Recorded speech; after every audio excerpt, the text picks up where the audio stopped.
முதல் அறுவடை கத்திரிக்காய் நல்லா நிறைய வரணும்னு சாமியை கும்பிட்டுட்டு களத்துல இறங்கிட்டோம். கிழமை சந்தைக்காக கொஞ்சோன்னு காய் இருந்தா கூட போதும், 2-3 கிலோவா இருந்தாலும் வித்துக்கலாம் அப்படின்னு சொல்லிட்டு தான் பறிக்க வந்தோம். நீ புது செடியில பறிச்சுட்டு நான் பழைய செடியில கொஞ்சம் காய் இருந்தா பறிச்சுட்டு வரேன்னு சொல்லிட்டு பழைய செடியில தேடி பறிக்க ஆரம்பிச்சுட்டாங்க.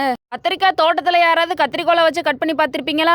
வேற ஊத்துன்னு 2 நாளா ஊத்திருச்சுங்க. வேற எல்லாமே ரொம்ப லூஸா இருக்கு. லைட்டா ஒரு காயை பறிச்சா கூட ஃபுல்லா வந்துடும் பயத்திலே கத்திரிக்கோலையும் எடுத்துட்டு போயிட்டோம். கூட தான் இருக்கும் அப்படின்னு சொல்லிட்டு லேட்டா வேற வந்துட்டோங்க. அரை மூடைக்கிட்ட இருந்துச்சு. இன்னைக்கு 6 மணி ஆனாலும் பரவாயில்ல, இருக்கிற கத்திரிக்காயெல்லாம் பறிக்காம ஏற மாட்டேன்னு பறிச்சு கொண்டு வந்து சாக்கில் கொட்டி விட்டுட்டேன். கத்திரிக்காய் தோட்டம் போட்டிருக்கவங்களுக்கு மட்டும்தாங்க தெரியும் அதிகப்படியான நோய் பூச்சி எல்லாமே கத்திரிக்காயில மட்டும்தான் வரும்னு. இதெல்லாம் தாண்டி ஒரு நல்ல கத்திரிக்காயை கையில பறிச்சு பார்க்கறதுக்குள்ள 3 நாள் வேலை ரெக்கார்டை இந்நேரம் பண்ணிட்டு வந்திருப்பேன்னு தோணிருது. நம்ம டாமி தாங்க நம்ம வீட்லயே ரொம்ப பொறுப்பான ஆளு. என்னடா பொறுப்பான ஆளு வேலையை பார்க்க விடாம அங்கிட்டு வந்துகிட்டு இருக்கே அப்படின்னு நினைச்சிட்டு நானும் கொஞ்ச நேரம் பேசிட்டு வேலையை பார்த்தா அப்புறம் தாங்க தெரியுது ஐநார் அவுத்துக்கிட்டு அது வாட்டுக்கு ஓடிட்டு இருக்கு அப்படின்னு. இப்படி பேசி நமக்கு புரிய வச்சு ஐநாரை கட்ட வச்சிருச்சுன்னா பாத்துக்கோங்க.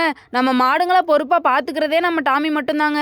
பொறுப்பான ஆளை நம்ம வளர்த்துக்கிட்டு இருக்கமே அப்படின்னு ஒரு பூரிப்போட காய் பறிச்சதுல நேரம் போனதே தெரியல.